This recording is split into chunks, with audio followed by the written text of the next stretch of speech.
Hello crochet friends, welcome to Crazy Cool Crochet. This is Sylvia. In this project we are going to be making a fairly basic crochet poncho in a rectangle shape, and while the main design is more simple, this is by design because I want crochet beginners to be able to work this successfully and fairly easily. We'll set this aside from most ponchos is a little design idea that I have to seam up the sides. It will still give you some ease on each side so it's not tight close to the body. Seam up the sides and then leave the side portions as is. This will give it some more interest and it will be more fun to wear. It won't be like sliding off of you constantly so that you're shifting it and positioning it as you're wearing it. This will help do away with that problem. For the materials, I'm using a Mandala yarn from Lion Brand. The colors remind me of Neapolitan ice cream. The vanilla, chocolate, strawberry, all in one box, which happens to be my favorite. So the materials, again, the yarn is the Mandala type. You can substitute any kind of an ombre, a true ombre, to get a similar effect. And the hook I'm using is a 5mm. You'll need the yarn needle or a tapestry needle and some scissors. Please remember, for more detail, go below the video to what is called the description box or the description area. You open that up and you'll find a lot more information. Also, my patterns are available at my Etsy shop, crazycoolcrochet.us.etsy.com. We start with a chain of 151 for size small. 151, and then we're going to work our first row 1. We'll start with a single crochet in the second chain from the hook. You do not count the loop that's on the hook. So for that very first one, you just do a regular single crochet. Now for the remainder, until you get to the very last chain, we're going to work back loop only. Okay, so that means there is the chain as you are looking at it from the front.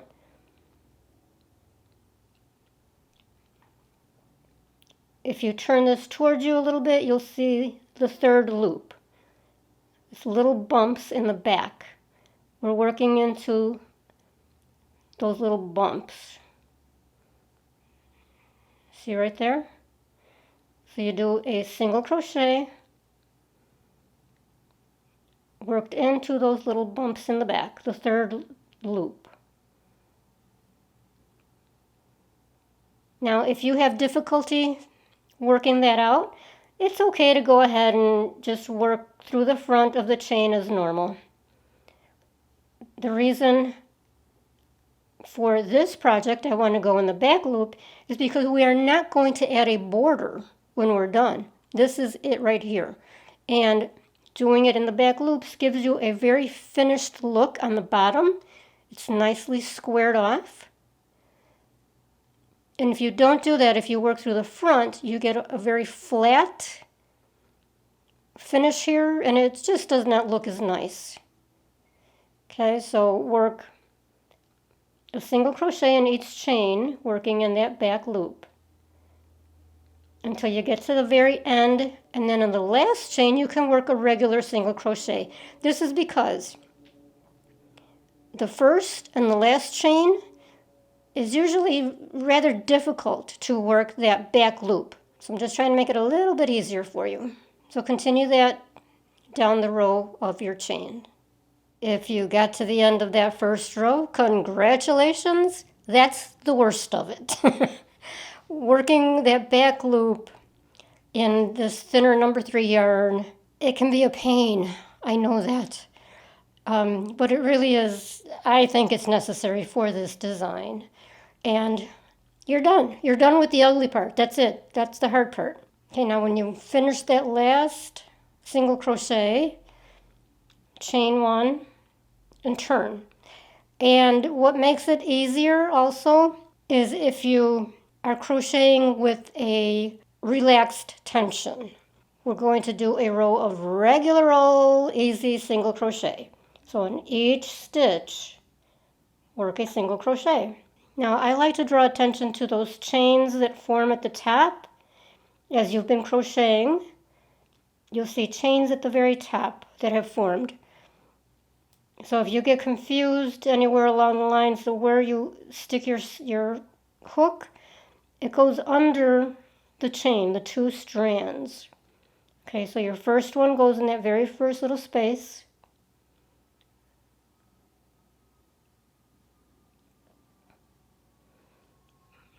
And then in each space,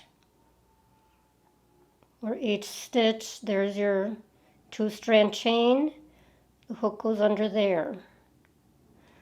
That's also the easiest way to find your very last stitch of the row,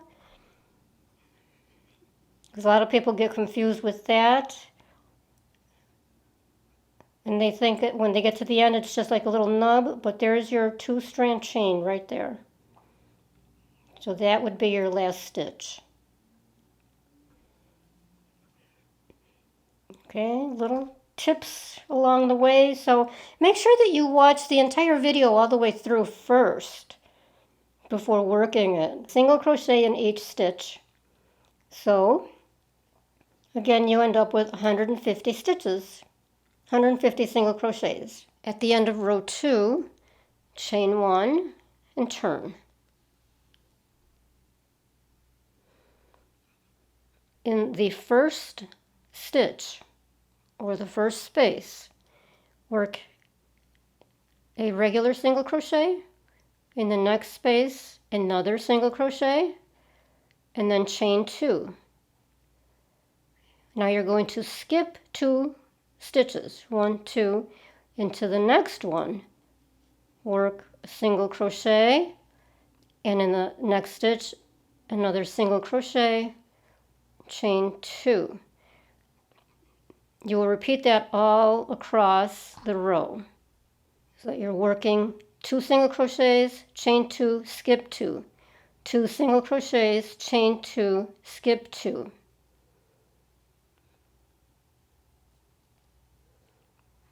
Skip 2, single crochet,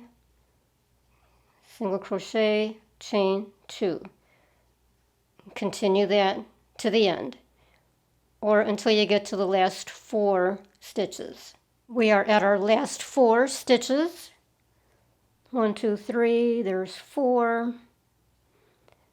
So now do your chain 2, skip 2, single crochet in the next stitch, and then single crochet in the last.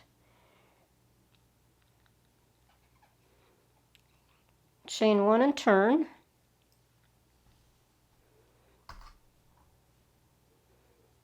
And now you'll repeat the 2 single crochets,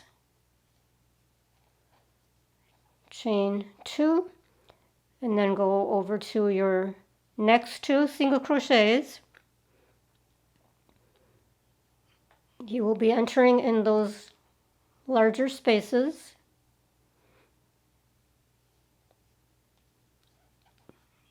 Single crochet, there's your next one, single crochet, chain 2, and keep doing that across the row.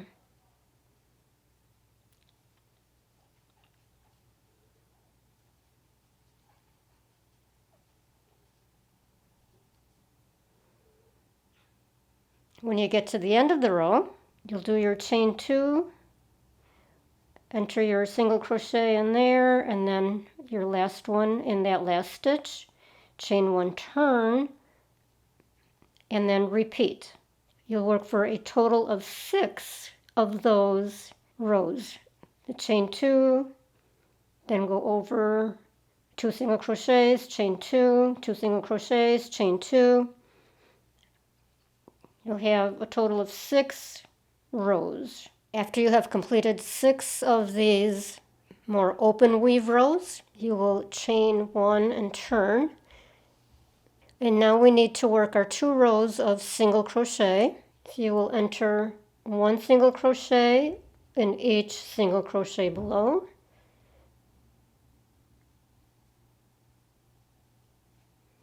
And then 2 single crochets in the large chain 2 spaces.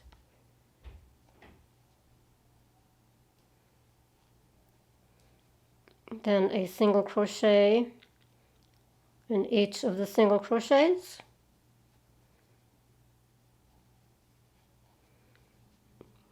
Two in the chain 2 space. So work that across, and that should bring you to the same number of single crochets that you began with. So for the size small, that would be 150 single crochets. Now at the end of that single crochet row, chain 1 and turn. Now we're going to do the second row of single crochets. This one is much easier because you're just entering a single crochet into each stitch.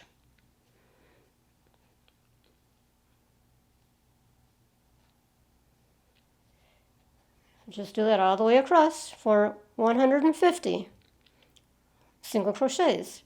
At the end of this row, chain 1, turn, and then return to your open weave rows. So go back to the beginning of the video if you need to for a refresher, but you'll be doing 2 single crochets, chain 2, skip 2, 2 single crochets, chain 2, you know the story. And please, before you continue working, if I could ask you to, please, if you would like to support my channel, to watch the video all the way through or let it run all the way through. Even if you're not going to work this right away, that would be super helpful to the channel. That's extremely important to YouTube, that viewers watch videos as long as possible, as much as possible. So here is the completed panel.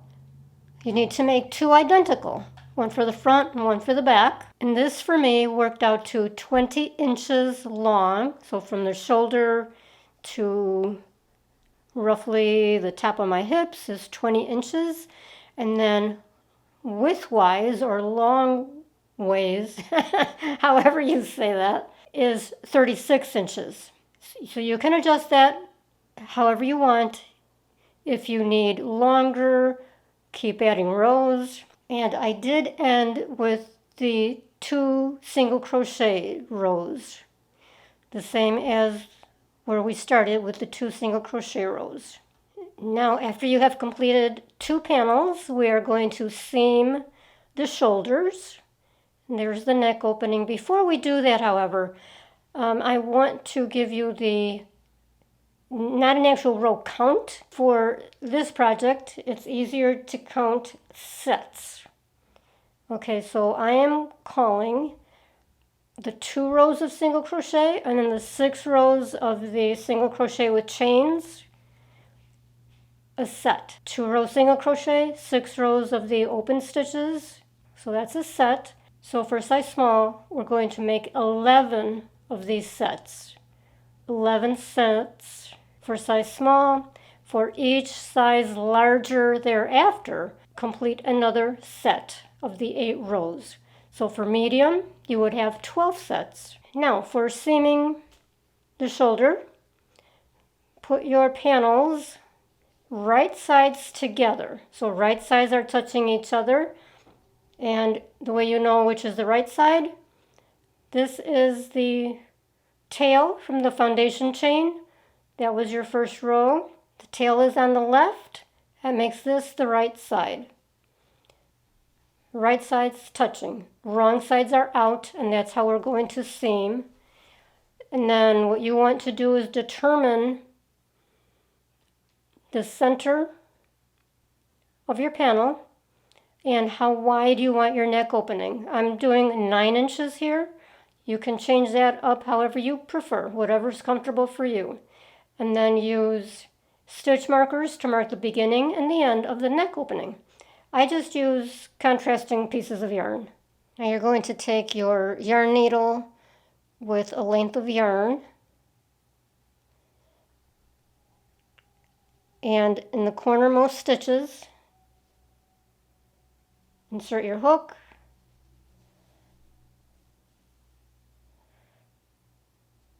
and then tie it to secure it.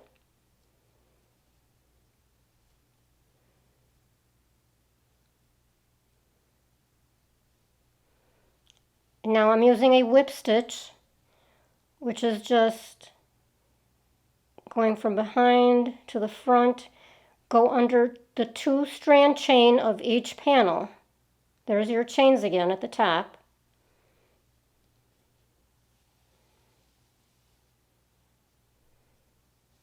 Tails are in the way. Okay, so go under the 2 strands. So I'm going from the back to the front. And then pull through. And you can see how the yarn is just going around and around.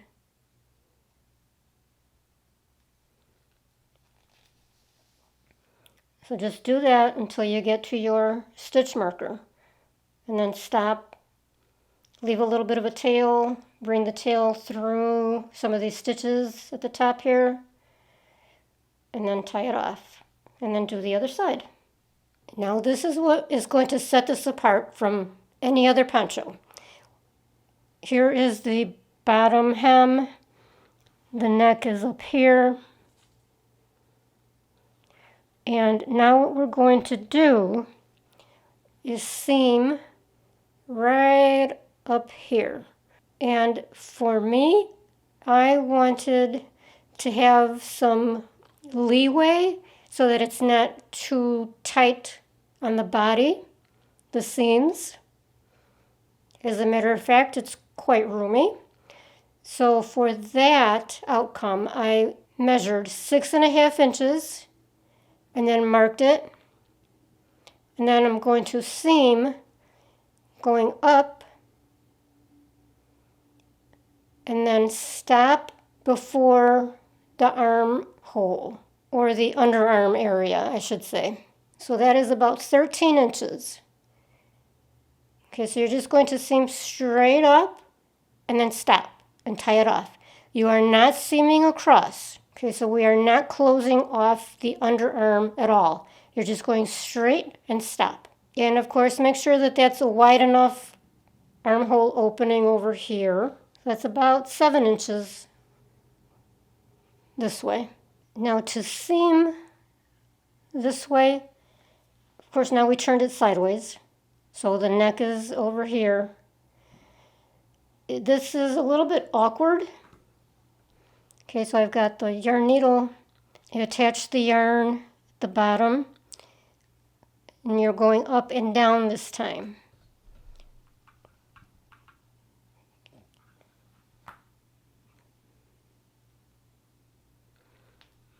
So now you're going down and pull from the bottom, and then from the bottom, coming back up, and then down.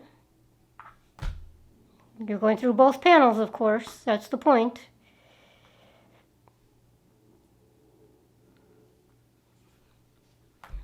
Oops.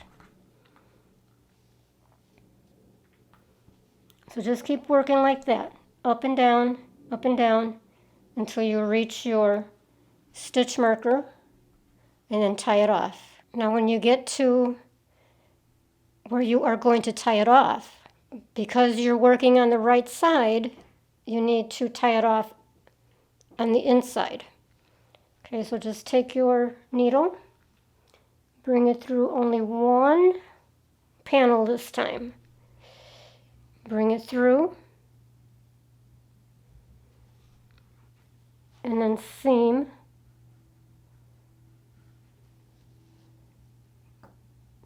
the 2 panels